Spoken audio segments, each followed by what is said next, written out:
Typical, blowing easterly today, so would have sailed across no problems today. Just loading up the boat, gonna go ashore and check out this little stream, do a bit of washing, clothes washing, bedding, and yeah, try to seriously catch a fish now. I've actually seen a black bear already on this beach just over here. Earlier on this morning, low tide, they often get out and prowl around in the rocks looking for crabs and mollusks and mussels and all sorts of stuff like that. So yeah, a bit of wildlife around. Let's get going, the fun begins.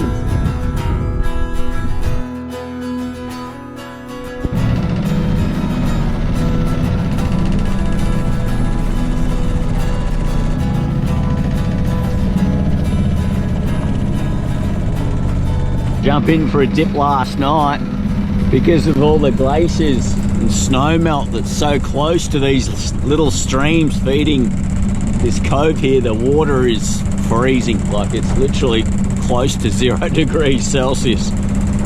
So not much swimming done for me last night when I got in, but if I find a shallow little backwater, you never know.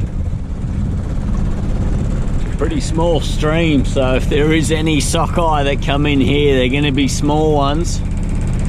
Much like on Kodiak Island over there, I fished 13 years ago. I fished a couple of sockeye rivers. That was kind of late June, and they were pretty small. They were good sized ones, but compared to the Kenai River sockeye, they're pretty small. You know, the Kenai ones are getting close to 10 pounds, whereas the ones on Kodiak, they're more kind of around 4 to 6. And then for a small stream like this, they could be even smaller again. Still, be nice to see what's in here. It's always like, it's like opening a present on Christmas Day. You come ashore, you never really know what you're gonna find. It's kind of exciting, exploring.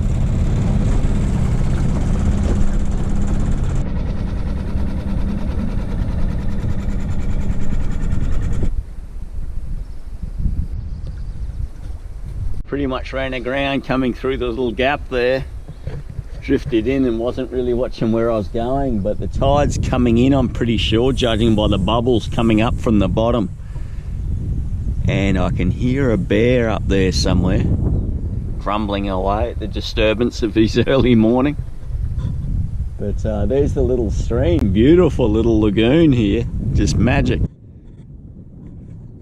Should be able to get out and walk the dinghy around, I think.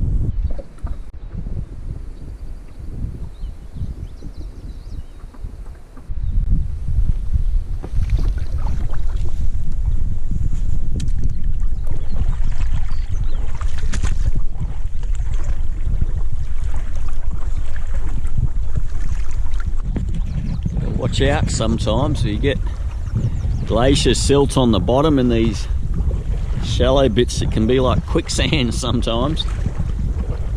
Sink up to your knees pretty quickly. This is pretty solid though.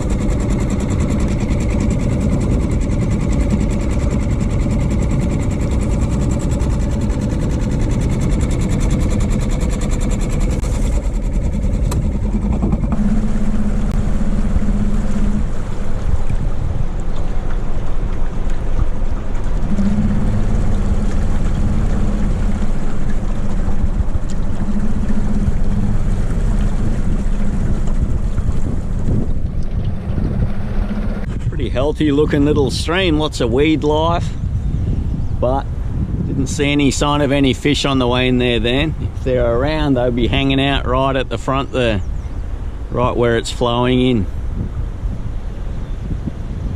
Anyway, ideal to do some washing.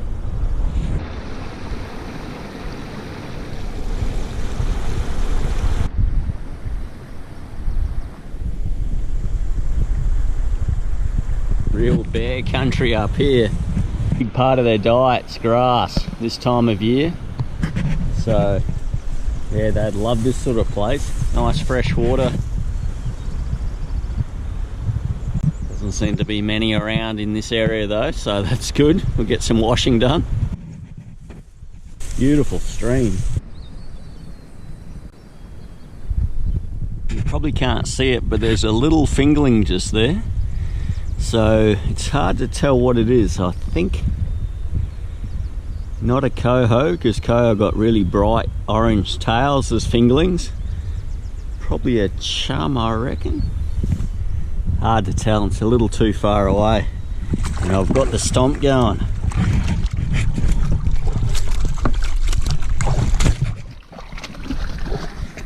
Get the old gum boots on.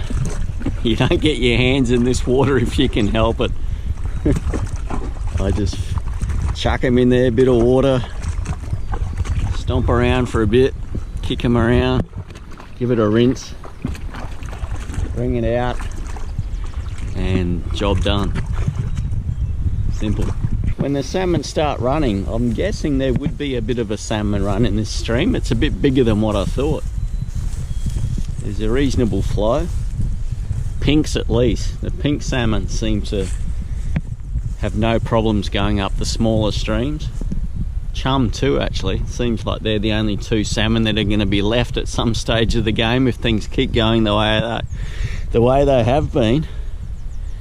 You know, I mean, Canada, Alaska, you need to buy a tag to kill a king salmon, a Chinook salmon. A tag, you know, like you're going out to shoot an elk. So to kill one, you need to buy a tag. You know, if it's got to that stage, my gosh. Mismanagement at its best. I mean, come on. You got to buy a tag to kill a fish. Seriously. The management has stuffed up if it's got to that point. Yeah, maybe it'll help keep the numbers from reducing further, but man, you know, I just catch and release, so I'd never buy a tag. But when I was fishing in Canada 20 years ago in BC, you needed to get tags for king salmon then if you wanted to kill one. You know, it's so sad that a fish stock has got so hammered that, you know, you got to pay a tag to take one. It's a fish, man. You know, coming from Australia, that's just mind-boggling for me. It's like, okay, you got your fishing license, you want to go catch a snapper in Port Phillip Bay, Melbourne, you got to pay extra money to get that snapper if you want to kill it. You know, it's just unheard of. What have you done if it's got to that point? You know, you've seriously mismanaged things. You know, and it's not like it wasn't obvious. Roosevelt, back in the early 20th century, the president, he said, look, we're going to have to make changes in Oregon and Washington. He could see it, you know, well over 100 years ago. With the changes made, nah, more dams, build more dams, yeah, make it even harder for the salmon, you know. It's mind-boggling. Some people had foresight, but a lot of people didn't. And I hazard a guess that even today, a lot of people still don't.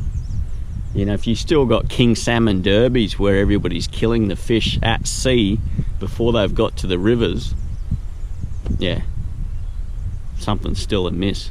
Something's still not right in my eyes. Anyway, get some washing done.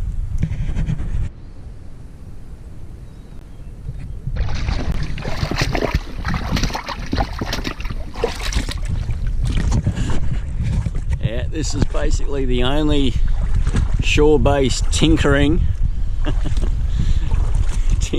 that I do when I'm out here like this. Apart from that, it's pretty much all tinkering on the boat.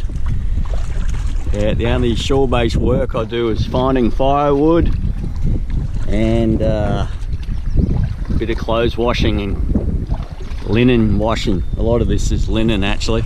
That's about it. But I'll tell you what, my footprint's the only one in the sand here, and it's so good to get ashore and not see a damn cabin anywhere. Just nothing. It is magic. Nothing but birds chirping. That black bear that I saw earlier this morning. And nothing. That's the way it should be, I think. Leave your satellite dish and everything at home.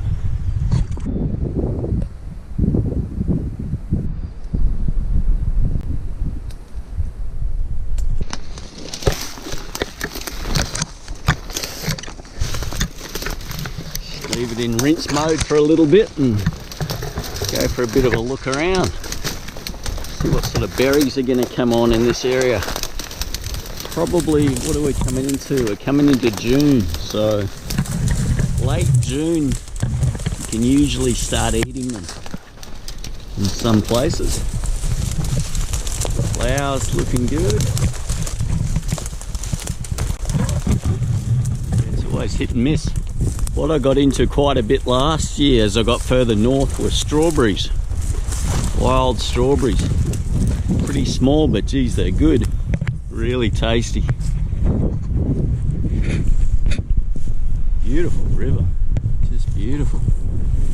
See, the weird thing is that in New Zealand, even Tasmania, Patagonia, there would be trout here. I'd be able to see them. But these coastal streams like this in Alaska, there's just nothing in them. Nothing in them until the salmon arrive. It's just strange. I can't understand it.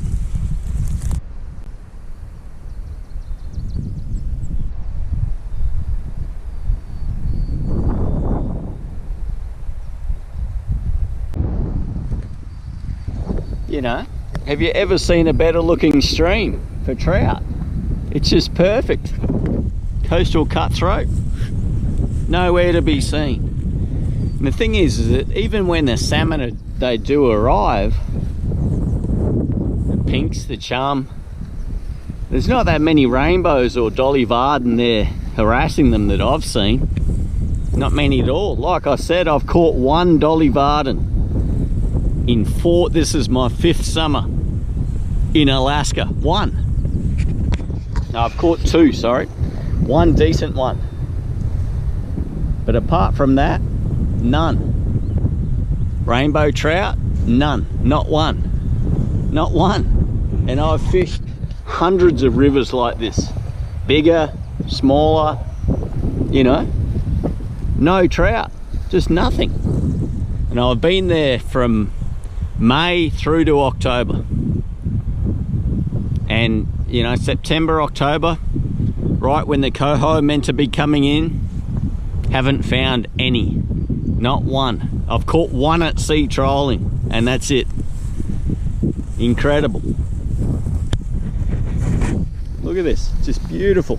There should be fish darting off, but there's nothing. There's a few salmon fingerlings, and that's it. And they're probably pinks, I'd say. Pink salmon, who seem to be able to live like cockroaches pretty much in any crap that's left for them. Pinks and chum. Whereas the coho and kings, they struggle a bit more. Need bigger water and better water, it seems. Beautiful. No trout. None. Strange.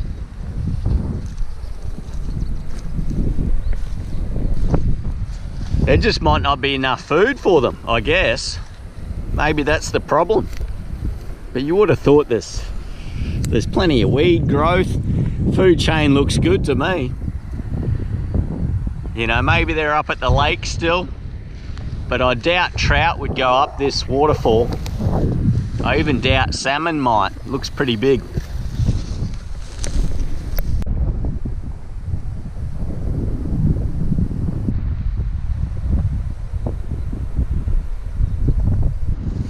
Tell you what, there's a pretty good bear track along the bank. So they must come along here and peruse these bushes for berries. These here are salmon berries. Salmon berry bushes anyway. Flowers coming on. his little layup spot back in there. Yeah, there's a bear print right there.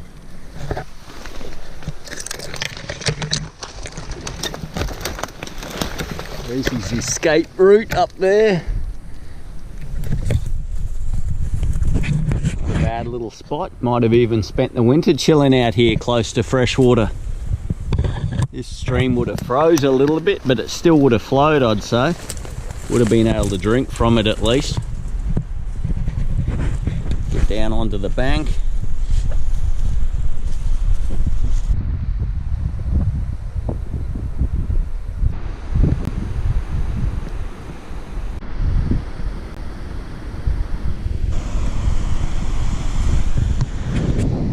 Well, this is the end of the line by the looks of it. Salmon might go up it.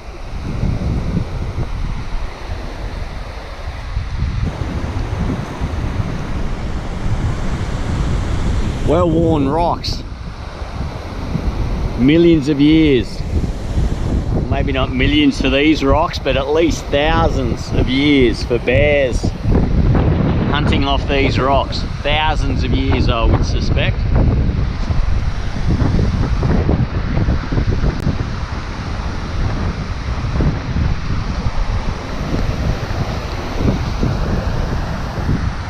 But I suspect they don't hunt for trout these days. They wait for the salmon.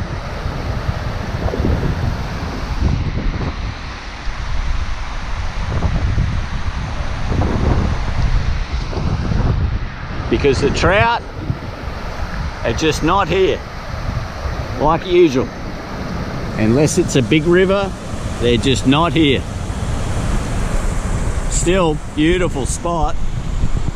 Beautiful. This rock in the middle, right on its edge.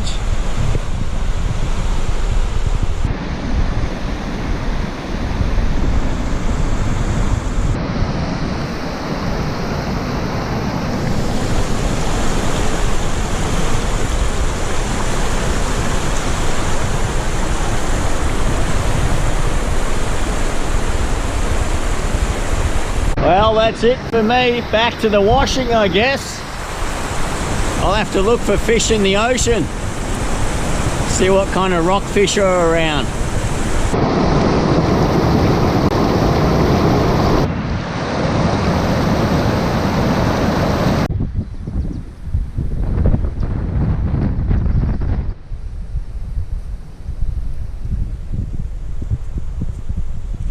Got a potential stowaway there. Better get rid of him. Well, that's it. Back to the boat, hang them up, and hopefully they dry before tonight. Because you never know what comes at night time. Dew, rain, who knows.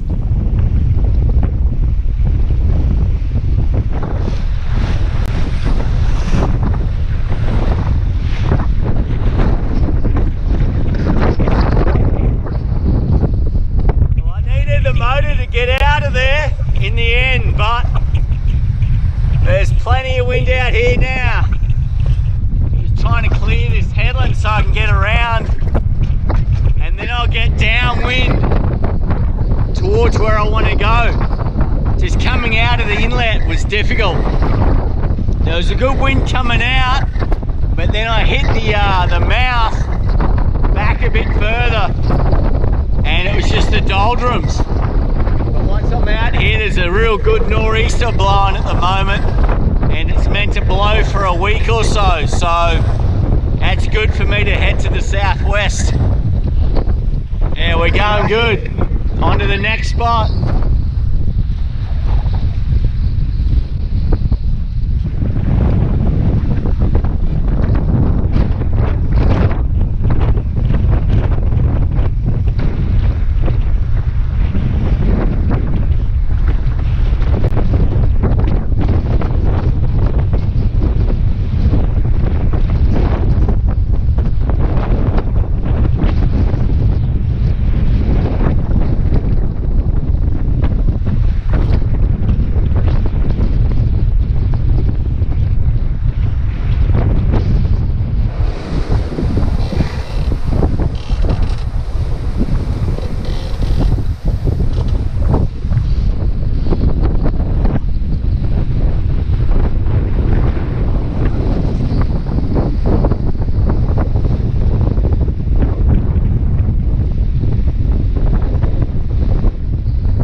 to sheet that mainsail out a little bit, but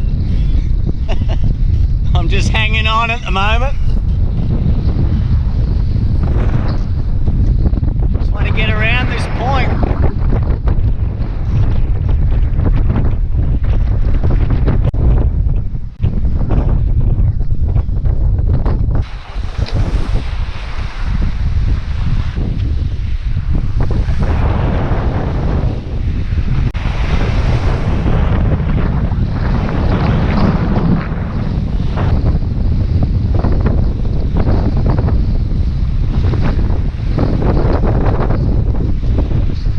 I got it out a little bit for the more downwind run.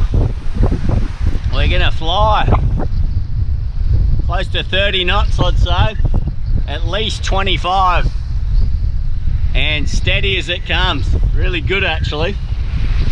Ooh, got a bommy just here. Beep.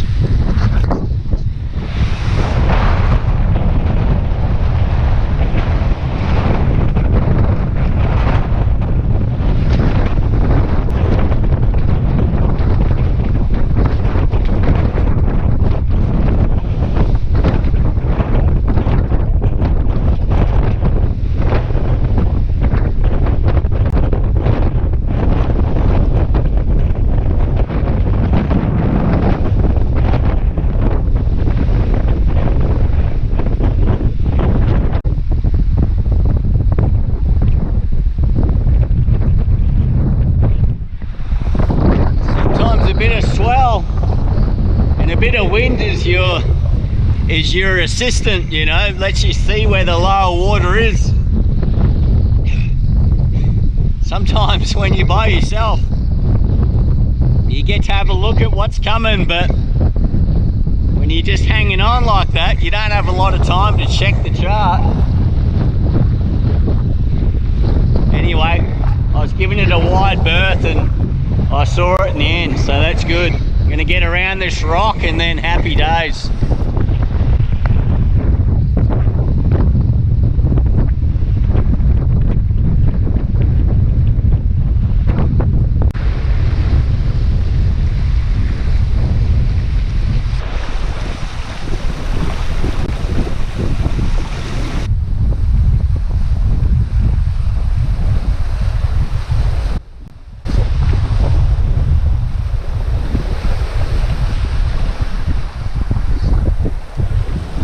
As is often the case with a downwind run,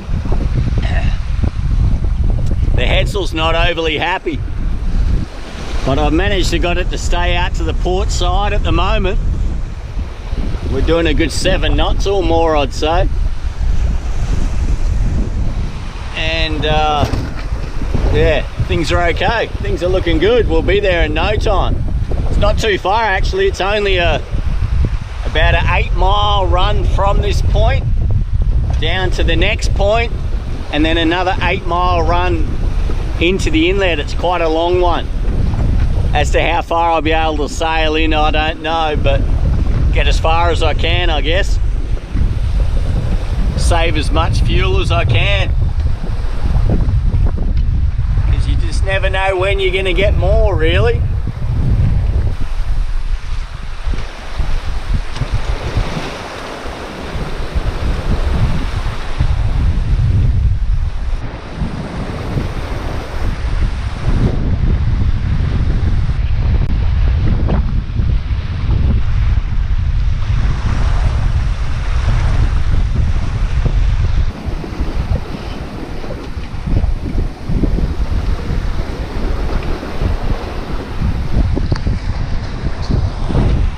With the swell behind me and the wind and maybe the tide for all I know, we're getting a boat speed up above 9 knots just, which is better than what a 35-foot displacement boat should do, but it's probably due to the swell as well as maybe the tide. But you know, pretty good though. I'm happy. Unfortunately, just had a bit of a broach, rounded up into the wind, and the boom snapped across, and one of the eyelets, one of the guides, the runners on the mast, has popped out.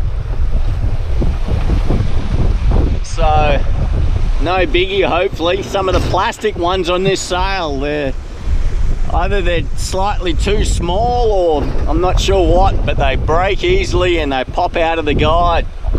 Quite annoying. The bottom three guides I've replaced with metal ones, which is not ideal for your mast wear, but when you get the sail stacked up on them as well, it saves them breaking. Anyway, I'll look at it later. Hopefully it's no big problem. I do have some replacements, so I can sew another one on. Right now we've got another headland coming up. Get around that and we're into the inlet.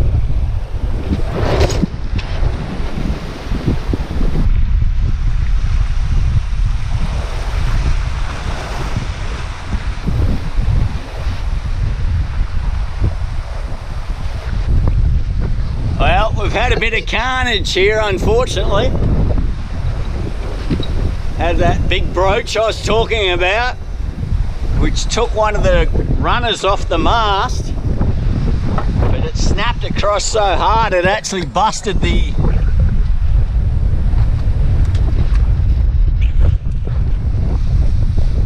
ropes out of the cleats on the runner, and the runner's come straight off its track. So not too good. Hopefully nothing's broken in there.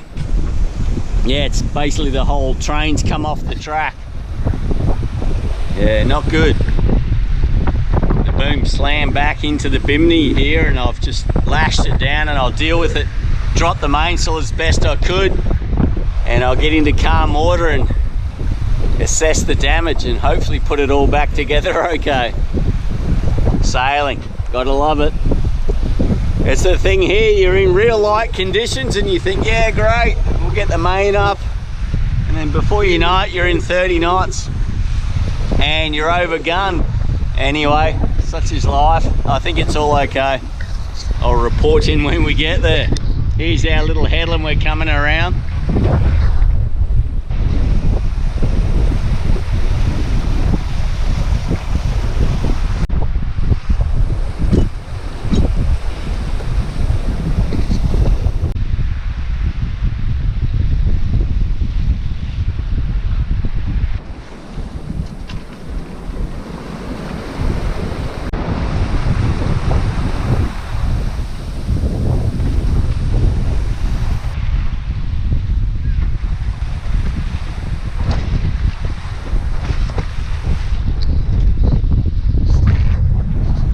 Look at it, just absolutely beautiful. Beautiful weather. Just a shame, you know. To me, this is what sailing's about. We're doing a good 6-7 knots. Beautiful scenery. We've got around the point. We're in pretty calm water. You know, we're not overgunned, just hanging on for dear life. Just sailing, doing a good speed. Not breaking, just having a good time. It's beautiful. That's the way it goes sometimes though, the wind can catch you.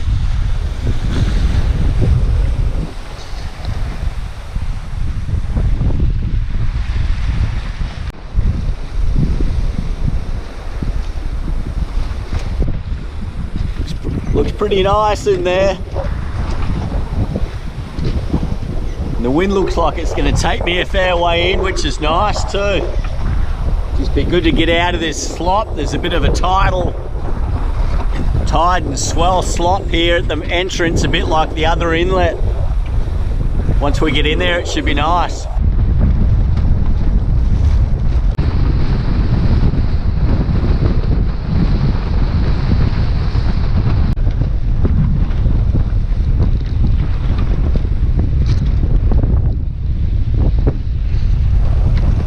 Dodging a couple of bombies just here.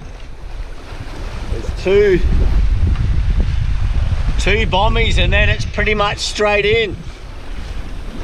Strong gust through here. Getting a little bit finicky though, getting in amongst the mountains.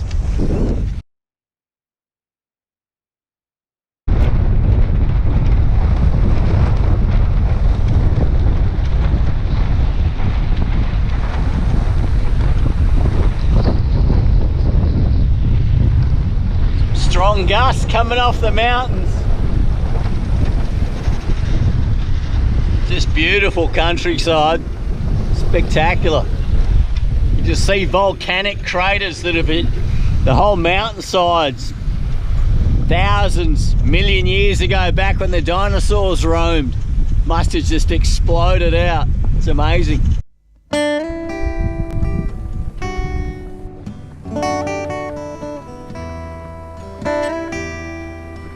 Okay, that's about it. Out of wind, motor on and in we go. See what you find.